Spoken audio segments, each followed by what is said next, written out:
Ascou, situé dans le Pithiviers. C'est dans ce petit village qu'habitait Huguette Dupeux depuis une cinquantaine d'années. Cela faisait très longtemps qu'elle n'avait pas voyagé à l'étranger.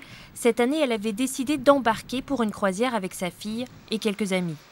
Lors de la tuerie du musée Bardot à Tunis le 18 mars dernier, elle avait reçu 4 balles. Grièvement blessée, elle avait été placée en coma artificiel. Hier soir, l'Élysée a annoncé son décès par communiqué, portant à 4 le nombre de Français tués dans l'attentat. Huguette, c'est une femme très discrète qui avait travaillé pour la commune pendant plusieurs années à la cantine. Donc beaucoup d'enfants comme moi l'ont connue à la cantine, et puis les anciens l'ont connue aussi évidemment.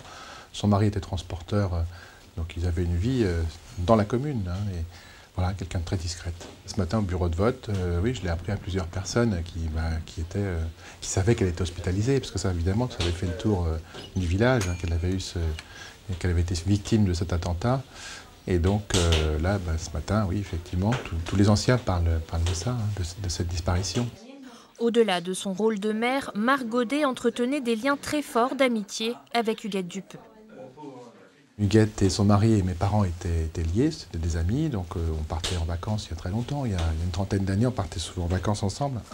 Donc voilà, mais moi j'ai gardé toujours contact avec Huguette, elle venait régulièrement.